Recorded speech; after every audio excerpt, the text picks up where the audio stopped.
Hey guys, before we start, hit that subscribe button and the bell so you never miss a story. This one still keeps me up at night. It happened to me, Alex, last July, and I swear every word is true. I'm 28, freelance graphic designer, live alone in a small apartment 20 minutes outside downtown. My sleep schedule is completely broken. I usually start real work around 9 p.m. and finish at 4 or 5 a.m. Because of that, the only time I can work out is between midnight and 2 a.m. There's this 24-hour gym called Fit Zone in an old strip mall off Highway 17. You've probably driven past places like it: faded sign, half the parking lot lights burnt out, a vape shop and a closed-down pizza place next door. Inside it's nothing special: cracked mirrors, rubber mats that smell like bleach no matter how much they clean, and those big industrial fans that just push the hot air around. The best part? After 11 p.m. the place is dead. Like actually dead. The night staff just sits behind the desk scrolling on their phone, barely looks up when you scan in. I loved it. No waiting for benches, no small talk, no one filming TikToks in the mirror.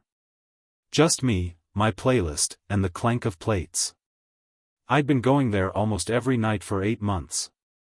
Same routine: park under the one working streetlight, scan my key tag, nod at whoever was working, headphones on before I even reached the locker room. I always used locker 217 because it was right by the water fountain and the lock stuck a little, felt familiar, you know? But looking back, there were tiny things that never felt completely right. The silence, for one. Not normal silence. It was thick, like someone turned the volume of the world down too low. Even with music blasting in my ears, I could always hear the tiniest sounds: a drip from the shower that never got fixed, the buzz of the vending machine that sometimes flickered like it was about to die, my own breathing louder than it should be. Then there were the mirrors. The gym has this long wall of them across from the free weights. At night the overhead lights make everything look kind of greenish, and sometimes, I don't know how to explain it, sometimes it felt like the reflection moved half a second late. I told myself it was tired eyes, or sweat getting in them, but it bugged me. The night guy also creeped me out a little. His name tag said Darren, but I never heard anyone call him that. Super skinny, always wore a hoodie even in summer, and he had this habit of staring a couple seconds too long when you walked in. Not threatening, just blank. Like he was waiting for you to say something he already knew. I brushed it all off. Weird vibes come with the territory when you live like a vampire, right? That all changed on a Tuesday night, July 18th. I remember because it was crazy hot, even at 12:30 a.m. The AC in my car barely worked, so I was already sweaty when I pulled into the lot. Same as always, only 2 other cars, a beat-up Civic that was usually there and Darren's black sedan with the dented bumper. I scanned in. Darren didn't even look up from his phone, just gave that tiny nod. I grabbed my water bottle, headed to the locker room. The motion sensor lights flickered on like they always do. I opened locker 217, threw my keys and wallet inside, locked it. That's when the first real weird thing happened. As I slammed the locker shut, I heard another locker slam. Same metallic bang, almost at the exact same time. But I was alone in the row. I turned around fast, nothing. Just the empty aisle and the mirrors on the far wall showing me. Only me. I laughed at myself. Echo, probably. Old building, sound bounces funny. I put my AirPods in, cranked Slipknot, and walked out to the gym floor to start my workout. What I didn't know yet was that the security camera above the locker room door had just gone black for exactly 4 seconds, the same 4 seconds I was standing there. And when I walked past the front desk toward the weight room, Darren finally looked up from his phone, and smiled. Not his usual blank nod. A real smile. Like he was happy I showed up. I didn't see it. I had my music loud and my back to him. But you guys will. If you haven't watched part 1 yet, go back now. Because what I'm about to tell you, I wouldn't believe it either if it hadn't happened to me. The next 3 nights after the locker echo were normal on the surface. Same routine, same empty gym. But the little things started stacking up, and each one felt like someone tightening a screw in the back of my neck. Night 1. I'm on the bench press, headphones off for a second because I needed to hear my own breathing. I look up at the mirror, and Darren is standing behind the front desk, just staring at me. Not scrolling, not cleaning, just staring. Dead still. When I sat up, he didn't look away like a normal person would. He held eye contact for another 5 seconds, then slowly turned his head back to his phone. I told myself he was zoned out. People zone out. It's fine. Night 2. I get a text at 1:14 a.m. while I'm on the treadmill. Unknown number, no name. Just one line, locker 217 is lucky tonight. I stopped the machine so fast I almost fell off. I stared at the message. My hands were shaking. I looked around, no one. Darren wasn't even at the desk. I walked to the front, pretending I needed water. He was there again, wiping the counter in slow circles, humming something I couldn't make out. I asked him, trying to sound casual, "Hey man, did someone just use the phone up here?" He looked up, blank face. "No phones allowed behind the desk, bro." Then he smiled the same smile from before. I left early that night. Didn't finish my workout. Night 3. This one got me good. I'm doing pull-ups in the far corner. The gym has this one spot where the mirrors don't quite reach. I'm on rep 8 when I hear footsteps. Clear ones. Sneakers on rubber flooring, slow and deliberate. Coming from the cardio room behind me. I drop down, turn around, nobody. The footsteps stop the second I turn. I wait. 10 seconds. 20. Nothing. Then they start again, but now they're walking away, toward the locker room. I follow the sound, heart hammering. I get to the doorway and the footsteps just vanish. Like someone stepped into thin air. I grabbed my phone to text my buddy Mike. As I'm typing, another message pops up. Same unknown number. You dropped your rhythm on rep 9. I swear I felt the air leave my lungs. Someone was watching me close enough to count my reps in a corner with no cameras. I stormed to the front desk. Darren was sitting there eating a protein bar, acting like nothing happened. I showed him the texts. Someone's messing with me, man. This isn't funny. He looked at the screen, shrugged.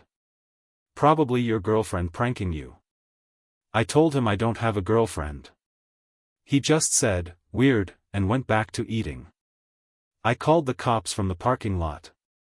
Non-emergency line. The officer sounded bored. Harassing texts aren't a crime unless they threaten you directly. Change your number, block it, come back if something worse happens. I asked about the gym cameras. He laughed. Fit zone? Those things haven't worked in 2 years, pal. I stopped going for 4 days. Told myself I was being paranoid. Ordered a rowing machine for my apartment. But I couldn't sleep. I kept checking my windows. Kept hearing weights clanking in my dreams. On the 5th night, I caved. I needed to prove to myself it was nothing. I went back at 12:47 a.m. The parking lot was empty except for Darren's dented sedan. I scanned in. He didn't look up this time. Just said, without lifting his eyes, "Welcome home, Alex." I froze. I never told him my name. It's a key tag gym. Names don't show up on their screen. I pretended I didn't hear him and speedwalked to the locker room. My hands were shaking so bad I couldn't get the combination right on 217. When it finally opened, there was something inside that wasn't mine. A Polaroid photo. It was a picture of my apartment building's front door. Taken from the outside, at night. My door number, 3B, was clearly visible. On the white border, someone had written in black Sharpie, "Soon."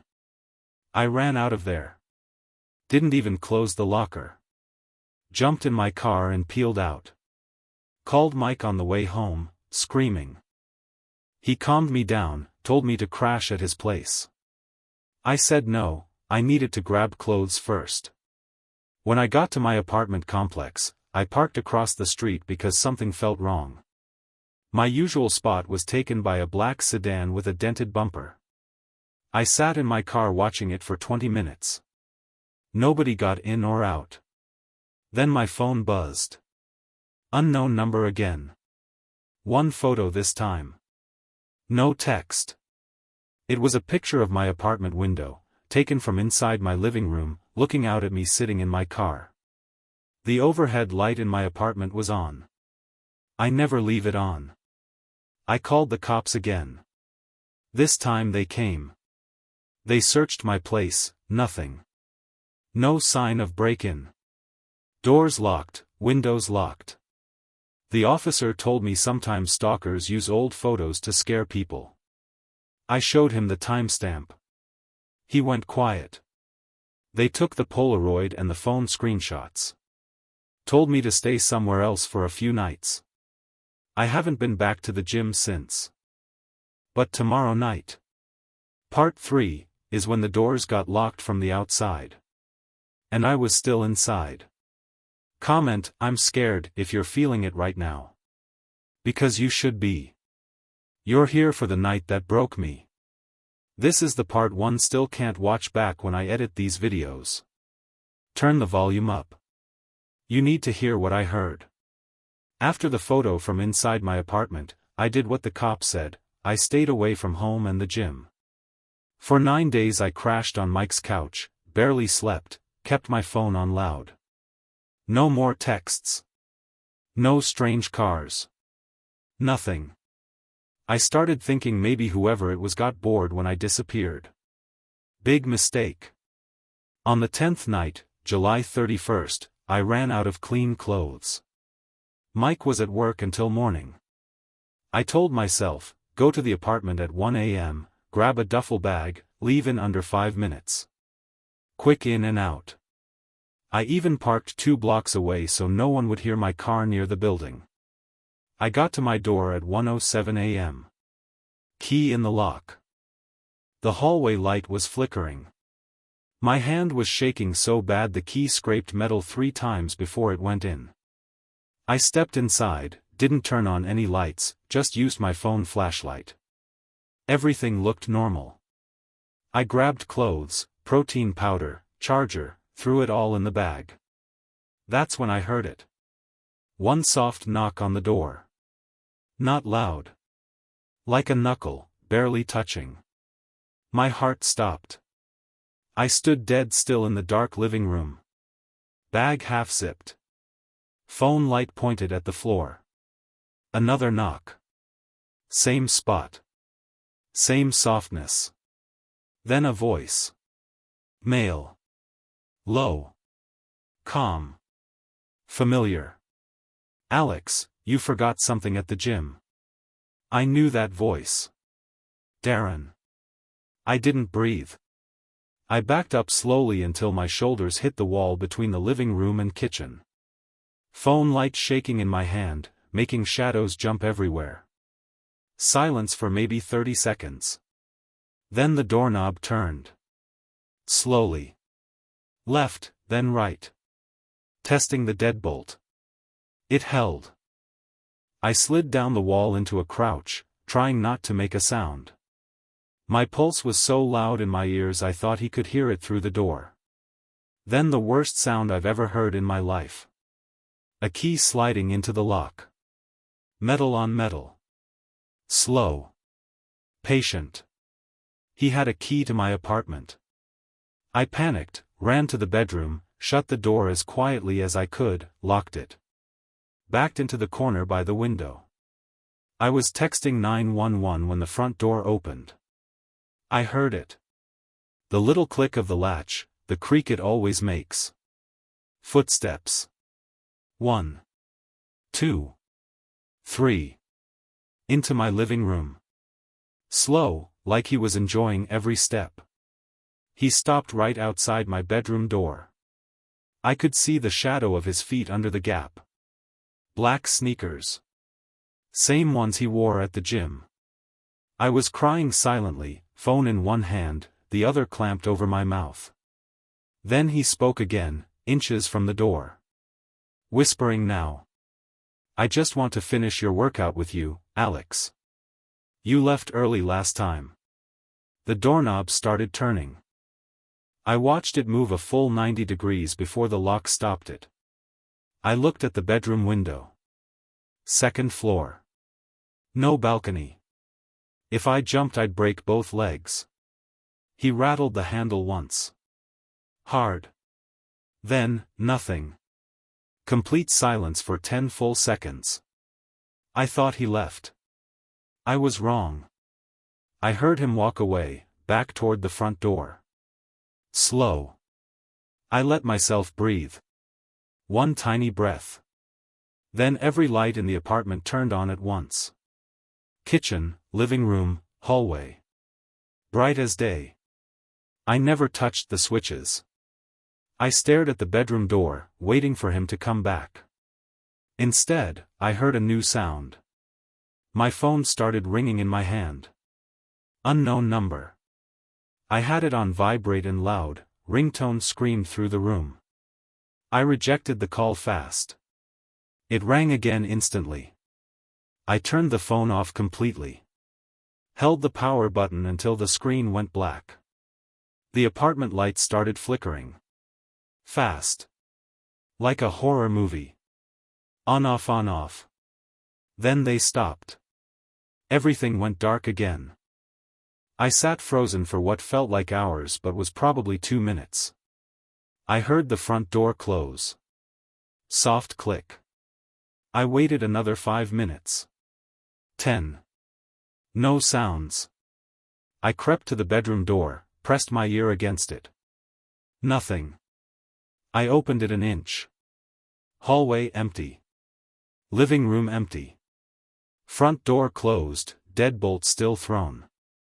I ran to it, looked through the peephole. Hallway empty. I opened the door fast, ready to sprint.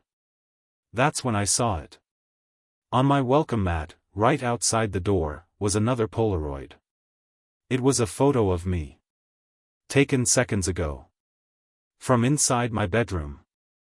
I was sitting in the corner, phone light on my face, tears on my cheeks, mouth open in terror. On the bottom, written in the same black Sharpie, "See you tonight at the gym. Doors lock at 2 a.m. sharp. Don't be late."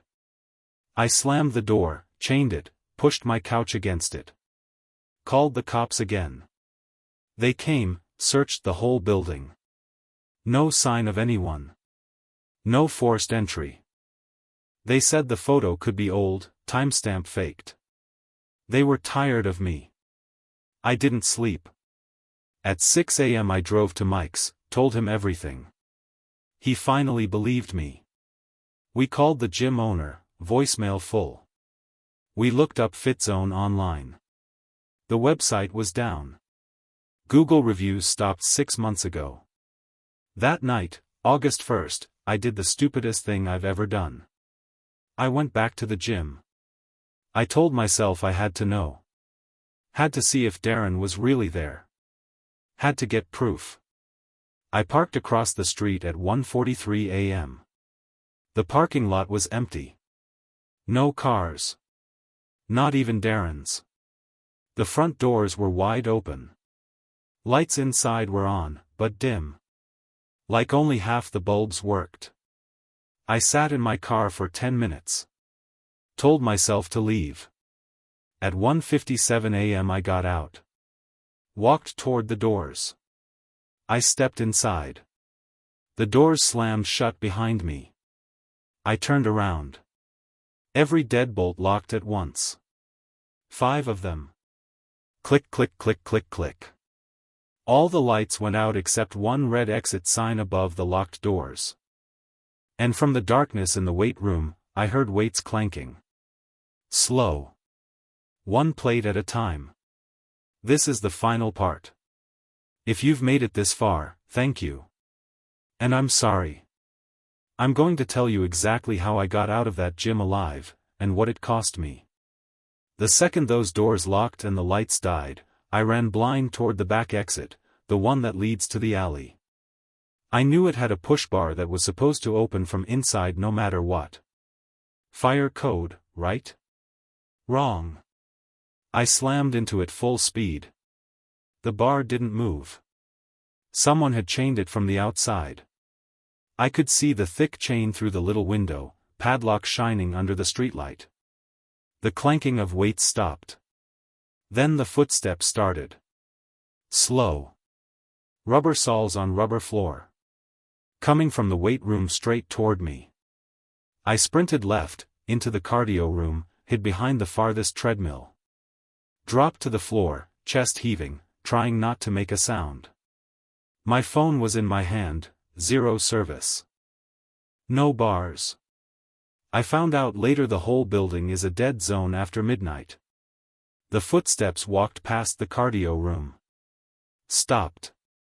Darren's voice, maybe 20 feet away, "You always skip legs, Alex. We're fixing that tonight." I bit my own hand to stay quiet. Then I heard a second set of footsteps. Lighter. Faster. Coming from the locker room hallway. 2 people. I crawled on my stomach between the machines to the group classroom. The door was cracked open. I slipped inside, closed it until only a sliver of red exit light came through. That's when I saw the only thing that saved my life. A tiny window, about 2 feet square, up near the ceiling. Too high for normal use, but there was a stack of old aerobic steps underneath it. I stacked them quiet as I could, climbed up, pushed the window. It opened. I squeezed through head first, fell 8 feet into the dumpster behind the building. Landed on trash bags, wind knocked out of me. I crawled out, ran barefoot down the alley, didn't stop until I reached the 24-hour gas station 3 blocks away. The clerk saw me covered in sweat and garbage, called 911. Police came. They broke into the gym. Empty. No Darren.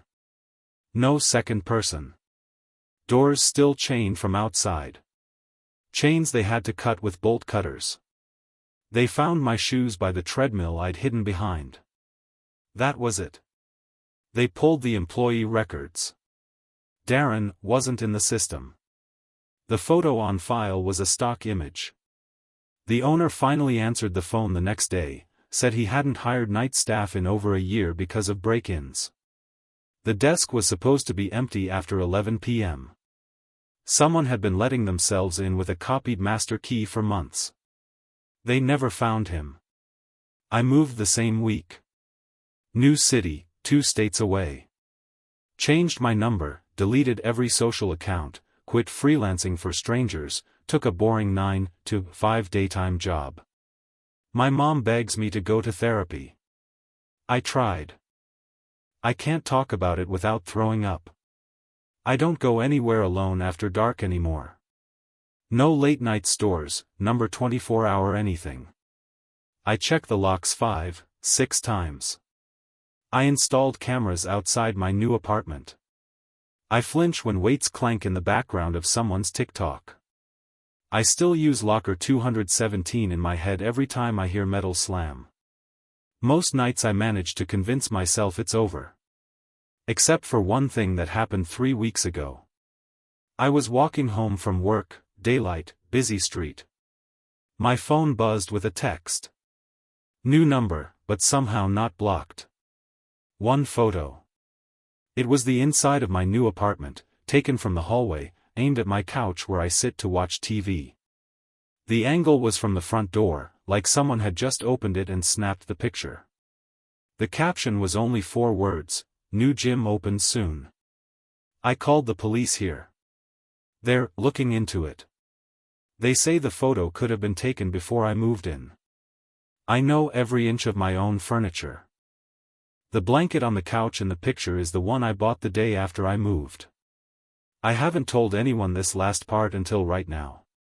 Sometimes, at 1:47 a.m., exactly the time I used to pull into fit zone, I wake up without an alarm. Heart racing. And for just a second, I swear I can hear the soft squeak of rubber soles walking across my bedroom floor, stopping right beside my bed. Then nothing. I sleep with the lights on now. So here's the question that eats me alive every single night: what if the gym was never the point? What if he doesn't want to hurt me in a gym, he just waits until I find a new place where I finally feel safe alone after dark? And when that night comes, will the doors lock from the outside again? If you ever see a 24-hour gym that's always empty after midnight, don't go in.